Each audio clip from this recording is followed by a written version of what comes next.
Bonjour à tous et à toutes, vous l'avez lu dans le titre, à partir de cet été, je vous propose de jouer au live dont vous êtes le héros. Le premier live sur le sujet étant déjà passé, je vais vous expliquer ici le fonctionnement des suivants. Le livre dont vous êtes le héros est une série de romans interactifs que je considère à titre personnel comme un JDR pour un seul joueur. Mais si je vous lis ce qu'il y a écrit dans le livre et que vous me dites ce que vous faites, dès lors, vous devenez le héros de l'histoire. Qui dit héros de JDR dit fiche de personnage. Une fiche qui a déjà été réalisée à l'occasion du premier live, qu'il sera important que je vous détaille dès que je vous aurai donné un peu de contexte. Le premier tome de la saga du loup solitaire s'ouvre ainsi. Au nord du royaume du Sommerlund, il est de tradition depuis des siècles d'envoyer les fils des seigneurs de la guerre au monastère Kai. C'est là qu'on leur enseigne l'art et la science de leurs nobles ancêtres. Les moines Kai sont de grands maîtres dans l'art qu'ils enseignent. Pour transmettre leurs connaissances, ils doivent faire subir à leurs disciples de rudes épreuves au cours de leur apprentissage. Mais ces derniers ne s'en plaignent jamais. Ils leur témoignent au contraire amour et respect, sachant très bien qu'ils quitteront un jour le monastère en possédant tous les secrets de la tradition Kai. Ils pourront alors rentrer chez eux, l'esprit et le corps formés aux techniques de la guerre. Profondément attachés à leur patrie, ils seront ainsi prêts à la défendre contre le danger constant qui la menace, la soif de conquête des maîtres des ténèbres venus de l'ouest. Au temps jadis, à l'époque de la lune noire, les maîtres des ténèbres menèrent une guerre sans merci contre le royaume du Sommerlund. Ce fut une longue et douloureuse épreuve de force, à l'issue de laquelle les guerriers du Sommerlund remportèrent la victoire lors de la grande bataille de Maken. Le roi Ulnar et ses alliés de Durnor anéantirent l'armée des maîtres des ténèbres dans le défilé de Moitura et précipitèrent l'ennemi au fond de la gorge de Maken. Vashna, le plus puissant parmi les maîtres des ténèbres, périt d'un coup mortel que le roi Ulnar lui porta de sa puissante épée, l'épée du soleil, que l'on désigne généralement sous le nom de glaive de Sommer. Depuis ce temps, les maîtres des ténèbres ont juré de prendre leur revanche sur le royaume de Sommerlund et la maison d'Ulnar. Jusque-là tout va bien, le monde est en paix. Lorsque l'aube se lève sur le premier jour de votre aventure, tous les seigneurs Kai sont présents au monastère. On doit en effet célébrer aujourd'hui même la grande fête de Femarn, et l'on se prépare tôt le matin aux réjouissances. Mais soudain, un immense nuage noir s'élève au ciel d'Occident. D'énormes créatures aux ailes sombres emplissent les nues, en si grand nombre que le soleil semble s'éteindre. Cette invasion porte la marque des maîtres des ténèbres.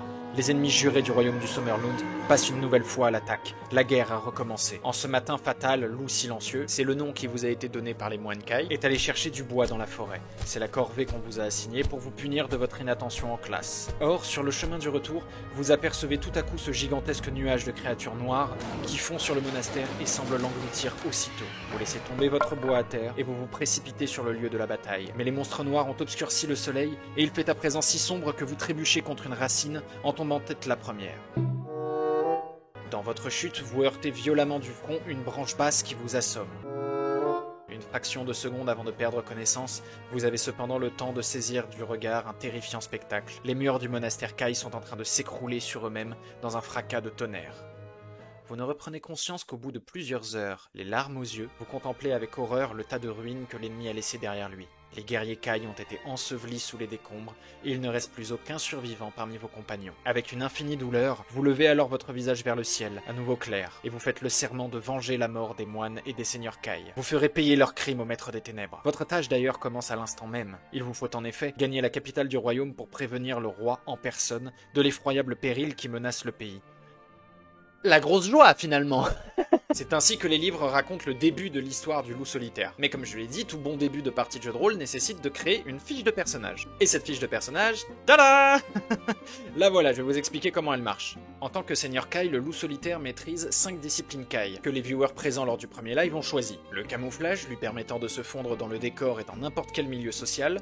Le 6e sens, pouvant l'avertir de certains dangers ou lui donner de bonnes intuitions au bon moment. La maîtrise de la hache, le rendant plus efficace lorsqu'il se bat à l'aide d'une hache. L'orientation, lui permettant de retrouver son chemin quelle que soit la destination qu'il prit, et le bouclier psychique lui permettant de se prémunir contre les attaques psychiques portées par ses adversaires. Ces techniques seront amenées à évoluer au fur et à mesure que nous avancerons dans la saga. En effet, d'un roman à l'autre, une nouvelle technique pourra être débloquée, ce qui correspondra en quelque sorte au passage au niveau suivant. A l'inverse, et aussi pour éviter que tout ne s'arrête bêtement d'un coup, je considérerais que lorsque le loup solitaire doit mourir, il ne mourra pas immédiatement, et qu'à la place, il tombera dans le coma et perdra l'usage de l'une de ses disciplines Kai. Néanmoins, il pourra mourir dans des circonstances spectaculaires, et je considérerais aussi que le live sera terminé à partir du moment où il sera dans le coma. Votre problème, c'est que des manières de mourir, il y en a plein! De faim, au combat, en tombant dans un piège, en tombant dans un gouffre, on développe tout ça avec le reste de la fiche. Vous voyez voyez ici l'habileté en combat et l'endurance du personnage. Si la première n'est utile qu'en combat, la seconde, elle, diminuera à mesure que vous essuierez des assauts. Ou si vous vous fatiguez, si vous ne vous nourrissez pas ou que vous vous blessez hors combat. Je reviendrai sur l'habileté quand je vous expliquerai les règles de combat. Oui, vous devrez à intervalles réguliers vous nourrir. Pour cela, il vous faudra avoir avec vous des repas que vous pourrez trouver en différents endroits de l'aventure. Si vous n'en avez pas alors que le livre vous impose de vous nourrir, vous subirez alors une importante perte de points d'endurance. Vous pouvez transporter jusque 8 objets dans votre sac de Seigneur Kai, incluant les repas. Vous êtes équipé d'une grande cape de Seigneur Kai verte, et vous pouvez vous équiper de 2 armes en même temps, et vous devrez choisir en combat laquelle vous souhaitez utiliser. Lorsqu'un combat aura débuté, vous ne pourrez pas vous servir des armes présentes dans votre sac s'il y en a. Les objets spéciaux ont leurs propres règles et limites, et votre bourse ne peut pas contenir plus de 50 couronnes. C'est la monnaie en cours dans les régions que vous allez traverser. L'habileté au combat du loup solitaire a été déterminée à 15 par les spectateurs présents lors du premier live, l'endurance elle a été fixée à 23. Lorsque vous rencontrerez un adversaire, il disposera de ses propres statistiques d'habileté et d'endurance. Un combat s'achève lorsque l'endurance d'un des camps qui s'oppose atteint 0, ce qui entraîne sa mort. Du premier coup cette phrase! Lors des combats, un dé à 10 faces sera lancé lors de chacun de vos assauts. En fonction de la différence entre votre habileté et celle de l'ennemi, vous serez amené à lui infliger un certain nombre de points de dégâts et à subir un certain nombre de points de dégâts en fonction du score que vous aurez obtenu au dé. Attention, cette différence peut être négative. Je vous passe les détails, il y a une table précise pour gérer ça, mais elle est illisible et vraiment très chiante à expliquer. Vous devrez me faire confiance. Vous battre avec une arme dont vous avez la maîtrise augmente votre habileté de 2. Vous battre sans arme, en revanche, diminue votre habileté de 4.